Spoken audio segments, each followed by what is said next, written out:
அனைத்து மாணவர்களுக்கும் வணக்கம். நாம் இந்த வீடியோவில் என்ன பார்க்க போகிறோம் அப்படின்னா 12th standard zoology second revision exam original question paper தான் பார்க்க போகிறோம். இதில் இருக்கக்கூடிய கொஸ்டின்ஸ் எல்லாமே ரொம்ப முக்கியமான கொஸ்டின்ஸு. அதனால் இதில் இருக்கக்கூடிய கொஸ்டின்ஸ் எல்லாமே நீங்கள் செகண்ட் ரிவிஷன் எக்ஸாம்ஸ் படித்தாலும் சரி அல்லது பப்ளிக் எக்ஸாம்ஸ் படித்தாலும் சரி இம்பார்ட்டன்ஸ் கொடுத்து ப்ரிப்பேர் பண்ணுறேங்க. ஆல்ரெடி நம்ம ரிவிஷன் எக்ஸாம்ஸ்க்கு ப்ளஸ் பப்ளிக் எக்ஸாம்ஸ்க்கு தேவையான முக்கியமான கொஸ்டின்ஸ் எல்லாமே அப்லோட் பண்ணியிருக்கோம். அந்த வீடியோஸை பார்க்கல அப்படின்னா 11th and 12th public exams important questions 2024 அப்படின்னு சொல்லிட்டு இருக்கோம்.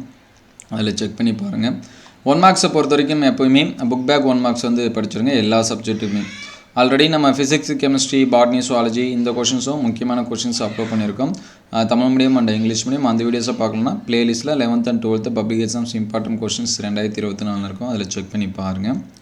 இதில் என்னென்ன 2 மார்க்ஸ் கேட்டிருக்காங்க அப்படின்னு சொல்லிட்டு பார்ப்போம். அதுக்கு முன்னாடி நீங்கள் இன்னும் நம்ம சேனல் சப்ஸ்கிரைப் பண்ணாமல் தான் சப்ஸ்கிரைப் பண்ணுறேங்க. அதே போல் நிறையா ஸ்டூடெண்ட்ஸ் லைக் பண்ணாமல் பார்க்குறீங்க, ஒரு லைக் பண்ணுறேங்க. இதில் ஃபஸ்ட்டு 2 மார்க்ஸ் இதெல்லாமே பார்ப்போம். நம்ம வாட்ஸ்அப் குரூப் அண்ட் சேனலை ஜாயின் பண்ணாமல் தான் கீழே டிஸ்கிரிப்ஷன் லிங்க்கில் தரேன், அதில் கிளிக் பண்ணி நீங்கள் ஜாயின் பண்ணிங்க. ஃபஸ்ட்டு பிளாஸ்டோடோமி என்றால் என்ன, இன்ஹிபின் என்றால் என்ன, அதன் பணிகள், லைனைசேஷன் என்றால் என்ன, இது எல்லாமே பப்ளிக் எக்ஸாம்ஸில் ஏற்கனவே கேட்ட கொஷின்ஸ். அதனால் ரிப்பீட் ஆகிறதுக்கு சான்சஸ் நிறையா இருக்குது. வார்ப்புரு இழை, குறியீட்டு இழை, அதுக்கடுத்து ஏதேனும் 4 பாக்டீரியா நோய்கள், பாக்டீரியா கேட்கலாம், வைரஸ் கேட்கலாம், சரிங்களா? அதனால் ஏதாவது ஒன்று படிச்சுருங்க. அந்த டேபிள் மாதிரி போட்டு கொடுத்துருப்பாங்க, அது எல்லாமே படிச்சுருங்க. அதே போல் இன்டர்ஃபரன் என்றால் என்ன, பகுத்திறன் என்றால் என்ன, பிறப்பு வீதம், இறப்பு வீதம் என்றால் என்ன அல்லது வேறுபாடு, இதோட இப்படிலாம் கேட்கலாம். சுற்றுச்சூழல் மாசுபாட்டினை குறிப்பிடுவதில் தனிநபரின் பங்கு. நமக்கு பாட்னிலையுமே இந்த மாதிரியான கொஷின்ஸ் என்ன பண்ணலாம், எதிர்பார்க்கலாம். அதனால் அது எல்லாமே ப்ரிப்பேர் பண்ணுறேங்க.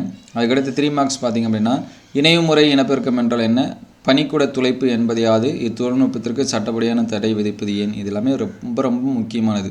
அதே போல் குரோமோசோம் தொகுப்பு வரைபடம், அந்த பயன்கள் இதெல்லாமே படிச்சுருங்க. அமைப்பொத்த உறுப்புகள், செயலொத்த உறுப்புகள் இதெல்லாமே படிச்சுருங்க. மலேரியாவோட வகைகளை அட்டவணைப்படுத்துக, அதாவது மலேரியாவின் நோய் வகை இதெல்லாமே, ப்ளஸ் மலேரியாவில் ஏற்படக்கூடிய விளைவு, அது எப்படி தடுப்பீங்க, இந்த மாதிரியான இது எல்லாமே இருக்கும், அதெல்லாமே படிச்சுருங்க. நுண்ணுயிர் எரிபொருள் கலன் படம் வரைந்து பாகம் கூறி, ஹிமுலின் குறிப்பு வரைக, ஜே வடிவ மற்றும் எஸ் வடிவ வளைவுகளை வேறுபடுத்துக, இந்தியாவில் உள்ள அபாய நில மிகை உள்ளுயிர் உயிரின பகுதி எத்தனை, அவை யாவை, இது எல்லாமே ரொம்ப முக்கியமானது. அதுக்கடுத்து 5 மார்க் கொஷின்ஸ் பார்ப்போம். கண்ணின பெருக்கம் சொல்லவே தேவையில்லை, இது எல்லாமே நீங்கள் பார்த்துருப்பீங்க. மனித விந்து செல்லின் அமைப்பை படத்துடன் விவரி, படம் மட்டும் கேட்டாங்கன்னா 3 மார்க்ஸ், படத்துடன் விவரிச்சா 5 மார்க்ஸ். விந்து செல், அண்ட செல்லாம் ரொம்ப முக்கியமானது. அதே போல் ஏபிஓ பிளட் குரூப்பிங் எல்லாமே படிச்சிருங்க. தகவமைப்பு பரவல் என்றால் என்ன, எடுத்துக்காட்டுடன் விவரி. பிளாஸ்மோடியத்தோட வாழ்க்கை சுழற்சி விவரி. இயல்பு நோய் தடைக்காப்பின் பல்வேறு வகைகளை கூறுக.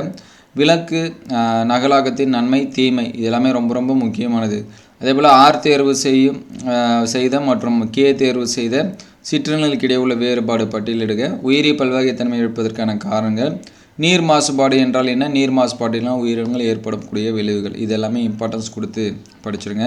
ஆல்ரெடி ப்ரீவியஸாக அப்லோட் பண்ண ரிவிஷன் கொஷின்ஸ் எல்லாமே வேணும் அப்படின்னா பிளேலிஸ்ட்டில் ரிவிஷன் இம்பார்ட்டன்ட் கொஷின்ஸ் 2024 இருக்கும், அதில் செக் பண்ணி பாருங்கள். இந்த வீடியோ உங்களுக்கு பயனுள்ளதாக இருந்துச்சு அப்படின்னா உங்கள் நண்பருக்கு ஷேர் பண்ணுங்கள்.